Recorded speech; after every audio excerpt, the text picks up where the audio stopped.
I was in, well, basically the stomping grounds of Senator Marco Rubio. And every time I say that word, not senator-elect, not candidate, Senator Marco Rubio joining us right now from the Miami area. Senator, how you doing this morning? Yeah, I'm doing well. Happy New Year to you and to your listeners. Happy New Year, buddy. Look, I can't help it. I just have this grin that stretches from ear to ear. This is the first time we've had you on since your election. Congratulations and a Happy New Year, buddy. How are things? They're going well. I mean, we're putting this thing together, so every day it's getting more and more familiar. But I'm real happy about where our office is at the stage and where we are in positions and all that kind of thing. So I feel good. Still a little bit of an adjustment. Just like when you say that, when people say senator, I don't look up or anything. I think they're talking about somebody else. I turn around and see who's standing behind me, But and I hope to keep that as long as I can. I mean, that's because it's funny.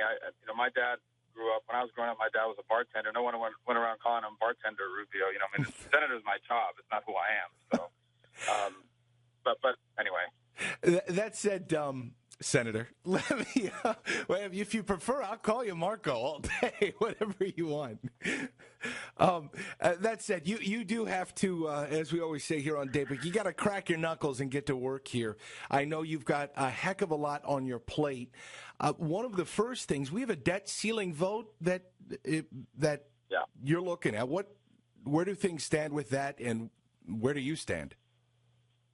Well, I don't want to be patronizing. I just want to make sure everybody understands exactly what that is. The debt ceiling basically is how much money we can be in debt for. What we do, what the federal government does, when they don't have enough money to pay for things, they go out and sell bonds. They sell treasury notes and that people buy with the promise that the U.S. government's going to pay them back. But they can only have so much of that outstanding at any given time. Well, what's happening is they're spending money so fast that they are now, this is the second time in the last 12 months that they have to go out and raise that limit. It's like basically you're going to the bank and asking them to extend your credit, your credit limit. And here's the problem with it. The problem with it is that nothing that we're doing is going to keep us from having to do this again in about 8 months. That's so to talk. Look, the danger of not extending the credit ceiling is that you're going to default on your obligations, and that would be catastrophic. But just as big a danger is this idea that, okay, we're just going to go ahead and extend this thing like if nothing is wrong, and 6 or 8 months from now, we're going to be back here again having the same debate all over again. And so to me, any conversation about extending the debt ceiling in order to avoid a short-term default has to be accompanied by serious measures to rein in spending and prevent this from continuing to happen moving forward. If we don't do that, then basically all we are doing here is digging the hole deeper. And so to me, that's what this conversation is going to be about. It's going to be about if you want to raise the debt ceiling, you better have a plan. You better agree to a spending reductions and spending limits that are not just going to keep us from having to do this again, but are actually going to start helping us get this debt under control. Talking with Senator Marco Rubio on the line with us right now about this debt ceiling vote and reining in our spending before we even contemplate raising this ceiling.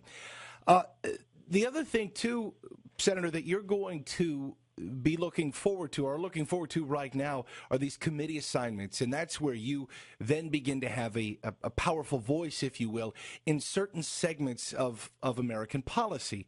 How does this work for our listeners? Do you want any specific committee assignments, or what would you like to focus on?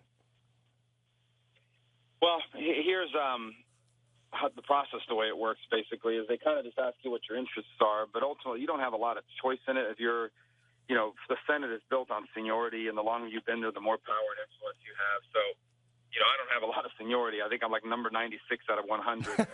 So, whether it's office space or committee assignments, I'm not going to get a lot of choice in what we get. But that's the bad news. The good news is that unlike the House with 430 some odd members, in the Senate, there's only 100 of you. So every senator, because of the rules of the Senate, for example, is relevant, irrespective of what committee assignments you get.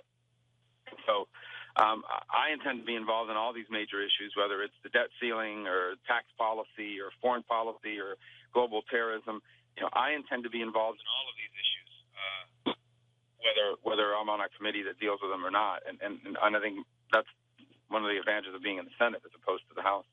Talking with Senator Marco Rubio on the line with us about his priorities and possibilities when it comes to committee assignments. Your priorities, just having been with you on the campaign trail: debt, job creation, national security. That said, what's the big picture to you moving forward? Can you propose legislation? What will you do to in fact come through on some of those things that you campaigned on? Well, I think you can really narrow them down to two things. You want a strong and healthy economy where people can find jobs and start businesses, and you want America to be the strongest military and diplomatic power in the world. And those two things go hand in hand, by the way, but those are the two priorities. On the economic front, you need economic growth, and that involves two things. Number one, it involves a government that is pursuing policies that give investors confidence that America is the right place to invest their money because they can make that money back with a profit. And number two, you also want to be able to also show you have a plan to deal with the national debt, that in essence that this debt does not threaten us with future tax increases. And on the other end of the equation, on national security component, you have to show that not only is America, budgetarily committed to having the best and finest equipment and resources for fighting, but the determination to do it as well. I mean, the risks posed to national security around the world are as great as they've ever been, and we need to.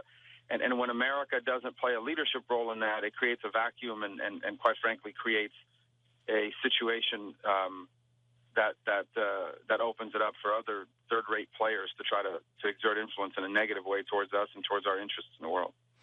Yeah, and clearly we've seen that time and time again when we do lack strong foreign policy, which is something that really gets under my skin.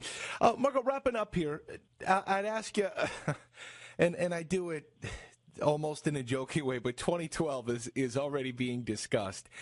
Your name has been thrown out there in many, many different ways, and every time I love it, the way you respond, you're like, look, I'm not even a senator yet. Don't even go there with me. But there is the possibility, Senator Rubio, that someone may come to you and ask you to run as vice president. Would you give that consideration? Yeah. Look, no, I don't even know, and I don't even want to. I don't spend any time thinking about it, and I'm flattered people would ask her that question because I think they mean it in a complimentary way. But by the same token, I recognize that this job is the one job that I wanted. I wanted to be a U.S. senator, not a vice presidential candidate, not a presidential candidate. I didn't run to use it as a stepping stone. I mean, I ran because I wanted to be a U.S. senator. I also recognize that this U.S. Senate job is an important job. I mean, it is a big job, especially a U.S. senator from Florida. It is a very big job, one of the toughest states to represent in the country, because it has, not only is it growing fast, but has a diversity of issues. And I'm not going to be able to do this job well unless I'm 100% committed to it. And even with 100% of my focus on it, it's going to be a tough job. But so that's why I can't afford any distractions or any of these other things. So look, the media writes about that stuff. That's what they do. They speculate. In a couple of weeks they'll be talking about somebody else. I've got to do a good job at the job that I have, and that's kind of what I'm focused on, and that's what I'm gonna, that's what my 100% of my focus is on. Once again, as I say it with a big old grin stretching from ear to ear. Senator Marco Rubio on the line with us this morning. Senator, I can't thank you enough for your time. I know that you're busy, and you also have a beautiful family that you're spending some time with, too, before you do head to Washington for the long haul. So thank you so much for being with us today. I know there's a lot of happy people listening right now who also have those big grins in the car listening to you right now. Well, it's my pleasure. I'm glad to be with you, and like I said, we'll make this thing a regular occurrence and look forward to coming back. Absolutely. Senator Marco Rubio, thank you for your time. You take care and you have a good one, bud, all right? Thank you. All right, take care. I have a tough time not calling him Marco.